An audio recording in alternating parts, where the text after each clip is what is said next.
ঘটনাটা শেয়ার করতে তোমাদের সামনে বসেছি সেটা হচ্ছে রিসেন্ট কিছুদিন আগে আমার জায়ের একটা অ্যাক্সিডেন্ট হয়। হ্যাঁ, তাই হঠাৎ আজকে বসে মনে হলো প্লিজ ওটা বন্ধুদের সাথে শেয়ার করা তো খুবই দরকার, কারণ যাতে তোমাদেরও কোনো কিছু না ক্ষতি হয় সেই জন্য পাখার তলায় ডাইরেক্ট আমরা কি করি, গরমে সবসময় পাখা চাই না, পাখা তলায় আমরা বসবো। ডাইরেক্ট পাখার তলায় কোনো বাচ্চাকে তোমরা বসিও না, কারণ হঠাৎ করে আমার মানে যা বিছানার ওপর বসে আছে, ওপর থেকে পাখাটা খুলে পায়ের ওপর পড়ে যায়। মানে অবিশ্বাস্য ঘটনা, যে কোনো ভাঙা বা কোনো খারাপ পাখা তা নয়, এই ইনসিডেন্টটা ঘটে গেছে, যার ফলে সবার সাথেই এটা হতে পারে। সেই জন্য আমার খালি ভয় লাগছে যে না, তোমাদের একটুখানি বলে দিই বন্ধুরা, একটুখানি পাখার তলা থেকে সরে বসবে।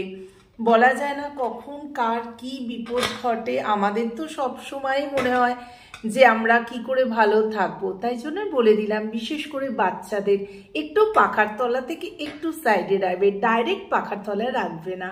হ্যাঁ, আমার মনে হলো এটা তোমাদের বলা উচিত প্লিজ। গুড আফটারনুন বন্ধুরা, এখন ঘড়িতে বাজে 12টা 20। আজকে সকাল থেকে ক্যামেরা অন করা হয়নি, কারণ সকাল থেকেই তো জানো পরপর চলছে। আজকে মন হলো তাড়াতাড়ি সব কাজগুলো আগে সেরে নিই, চান টান পুজো সব করে নিয়েছি, সব কিছু হয়ে গেছে। এইবার আমি ভাবলাম যে এবার বন্ধুদের সাথে একটু নিশ্চিন্তে কথা বলবো, তারপর রান্না করব। আমি তোমাদের আগেও একটা কবিতা বলেছি, এখন বসে বসে পড়ছিলাম, এই কবিতাটা এত ভালো লাগলো, মন ছুঁয়ে গেল, তাই জন্য তোমাদের সাথে শেয়ার করছি। কবিতাটা হচ্ছে তারাপদ রায়ের এই বা মন্দ কি। আবার বলছি, কবিতাটা হচ্ছে তারাপদ রায়ের লেখা এই বা মন্দ কি। সারা জীবন আমি শুধু নিজেকে খুঁজেছি, সারা জীবন তুমি শুধু নিজেকে খুঁজেছ। মাঝে মধ্যে মুখোমুখি দেখা হয়ে গেছে আমাদের, কখনো আমি ভেবেছি আমি বোধহয় তোমাকেই খুঁজছিলাম, আর কখনো তুমি ভেবেছ তুমিই বোধহয় আমাকে খুঁজছিলে। এইরকম হেয়ালি ও ধাঁধা ভরা আমাদের জীবন। আর বাইরে কিছুটা ছিল কাজকর্ম, যেমন ফসল কাটা, পাতা কুড়ানো, কুড়ে ঘর বাঁধা, শীতের রাতে ধুনি জ্বালানো, আরো কত কি। তবু সব কিছুর মধ্যে কি যেন খুঁজছিলাম আমরা, হয়তো আমাদেরই খুঁজছিলাম। নদীর জলে আমরা আমাদের ছায়া দেখে নিজেরাই নিজেদের চেনার চেষ্টা করি। নদীর জলে আমরা আমাদেরই ছায়া দেখে নিজেদেরই চেনার চেষ্টা করি। সারা জীবন চিনতে চিনতে, খুঁজতে খুঁজতে মাঝে মধ্যে এখানে ওখানে দেখা হয়ে গেল আমাদের। এই বা মন্দ কি। এই ছোট্ট কবিতাটা পড়ে আমার এত ভালো লাগলো, ভাবলাম বন্ধুদের সাথে একটুখানি শেয়ার করি। আর হ্যাঁ বন্ধুরা, আমাদের এই ব্লগগুলো, যে ছোট্ট ছোট্ট ব্লগগুলো বানাই, সেগুলো তোমাদের আনন্দ দেওয়ার জন্য।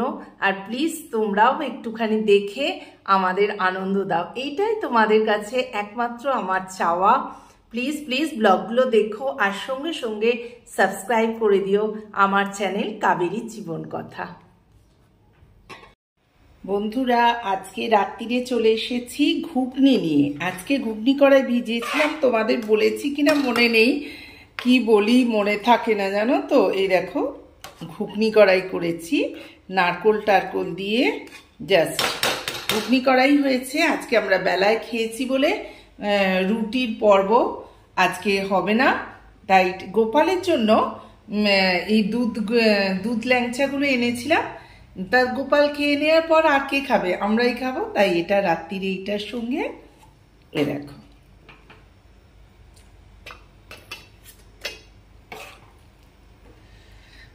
ঘুগনি নিয়ে নিই। দীপঙ্কর বলল আবার এসে না সন্ধেবেলায় আমরা একটু চিড়ে ওই সব খেয়েছি আর কি, ডায়েট চিড়ে চা, পেট একদম ভর্তি আমাদের, তাই জন্য আর কোনো কথা নয়। দীপঙ্কর বলল না না রুটি করতে হবে না, রুটি ময়দা আমার মাখা ছিল, কিন্তু বারণ করলো, বলছে রুটি করতে হবে না, একটু গরম গরম ঘুগনি খেয়ে নেবো। আর এই তো মিষ্টিটা আছে, হয়ে যাবে। দীপঙ্কর তো ভীষণ মিষ্টি ভালোবাসে। যাই হোক, গুড নাইট বন্ধুরা। আমার ডিনার দিয়ে আজকে শেষ করছি। আমার এই ছোট্ট ব্লগটা যদি তোমাদের ভালো লেগে থাকে তো do like, share and subscribe my channel. Kaberi জীবন কথায় তোমাদের স্বাগত। আর তোমরা ইনবক্সে প্রচুর প্রচুর কমেন্ট করবে বন্ধুরা, আমি কমেন্ট দেখতে চাই। আর সাবস্ক্রাইব তো একদম মাস্ট, তাহলেই তোমাদের ঘরে আমি পৌঁছে যাব। টাটা, গুড নাইট, শুভরাত্রি।